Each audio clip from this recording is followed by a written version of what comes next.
வணக்கம் மக்களே. நீண்ட நெடுநாளுக்கு பிறகு நம்ம சேனலில் நான் வீடியோ போஸ்ட் பண்ணுறேன்.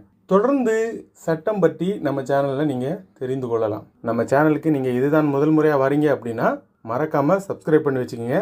நிச்சயமாக உங்களுக்கு பயனுள்ளதாக இருக்கும். இன்று நான் எதை பற்றி பேச போகிறேன் அப்படின்னு பார்த்தீங்கன்னா, பத்திரிகையாளர் சவுக்கு சங்கரின் வீட்டில் மனித மலம் வீசப்பட்டு அவங்க அம்மா மீது தாக்குதல் ஏற்படுத்தியிருக்காங்க. இது ஒரு கொலைவரி தாக்குதல். இந்த மாதிரியான ஒரு தாக்குதல் நடந்த பிறகும் காவல்துறை என்ன பண்ணிட்டு இருக்காங்க? காவல்துறையின் இந்த நடவடிக்கையை பார்க்கும்போது ரொம்ப ரொம்ப கஷ்டமா இருக்கு. ஏன்னா தாக்குதல் ஏற்படுத்தியிருக்காங்க, அந்த அம்மாவை தரங்குறைவா பேசியிருக்காங்க, கொலை மிரட்டல் விடுத்திருக்காங்க, வீட்டில் மனித மலத்தை வீசியிருக்காங்க, வீட்டு கதவை உடைத்து உள்ள போய் பொருட்களை சேதப்படுத்தியிருக்காங்க. இவ்வளவு அத்துமீறல்கள், இவ்வளவு குற்ற சம்பவங்கள் நடந்தும் விசாரணை இல்லை.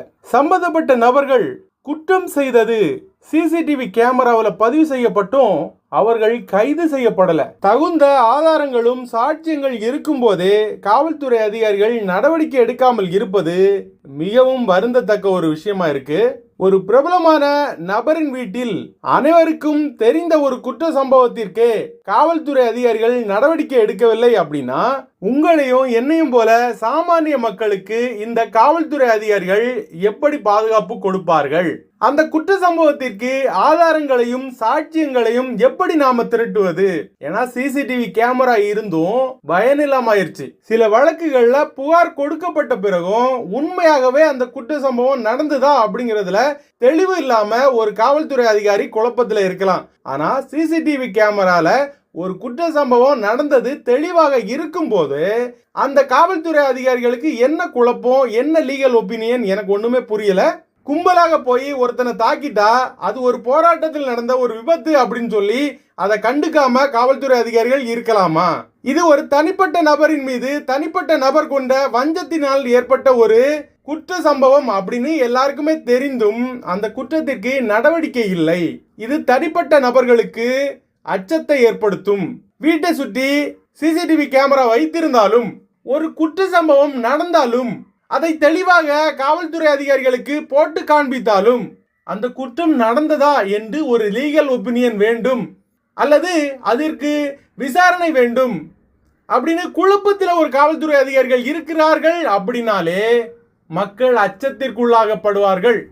ஏன்னா காவல்துறை அதிகாரிகளை நம்பி எந்த பிரயோஜனமும் இல்லை. அவங்களுடைய பாதுகாப்பு கேள்விக்குறியாக இருக்கிறது. மக்களுக்கு பாதுகாப்பு வழங்க வேண்டிய காவல்துறை அதிகாரிகளே குற்ற சம்பவம் நடந்த பிறகும் அந்த குற்றவாளிகளை கைது செய்யவில்லை அப்படின்னா சட்ட ஒழுங்கு இங்கு சீர்கெட்டு போய்விடும். காவல்துறை அதிகாரிகளின் பொறுப்பை அவர்கள் தெளிவாக புரிந்து கொள்ள வேண்டும்.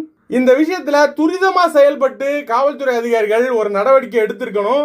ஆனா இந்த கால தாமதமே இந்த ஆட்சியின் மீதும் காவல்துறை அதிகாரிகள் மீதும் மக்களுக்கு ஒரு நம்பிக்கையின்மையை ஏற்படுத்திவிட்டது.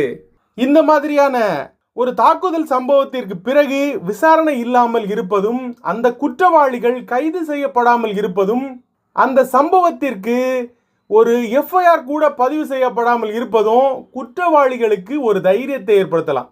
பணம் இருந்தால், அரசியல் செல்வாக்கு இருந்தால் என்ன வேண்டுமானாலும் செய்யலாம் என்ற எண்ணம் குற்றவாளிகளுக்கு ஏற்படலாம்.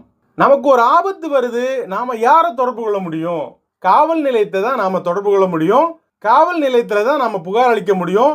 அவர்கள் தான் அந்த குற்றத்தை செய்த குற்றவாளிகளை கைது செய்து சட்டத்தின் முன்பாக, நீதியின் முன்பாக நிறுத்த வேண்டும். அவர்கள் கையில தான் அந்த குற்றத்திற்கு எதிரான நடவடிக்கை எடுக்கும் பொறுப்பு இருக்கிறது. இப்படி ஒரு பொறுப்பான ஒரு துறையை வைத்துக்கொண்டு கண்ணுக்கு புலப்பட்ட, அதாவது இந்த விஷயத்தை பொறுத்த மட்டில் உங்களுக்கும் தெரியும், எனக்கும் தெரியும் யார் குற்றவாளி அப்படிங்கிறது. இது காவல்துறை அதிகாரிகளுக்கு தெரியாதா? இதை நிச்சயமா காவல்துறை திருத்திக் கொள்ள வேண்டும்.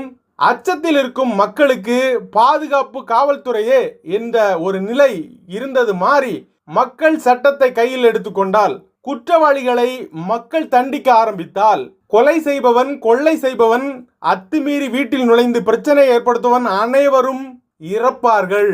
தற்காப்பிற்காக கொலையும் செய்யலாம் என்பதை போல தற்காப்பிற்காக சட்டத்தை கையில் எடுத்து அத்துமீறும் அனைவரையும் மக்கள் சூறையாட ஆரம்பித்தால் காவல்துறையும் தேவையில்லை என்ற ஒரு நிலை ஏற்பட்டு விடக்கூடாது.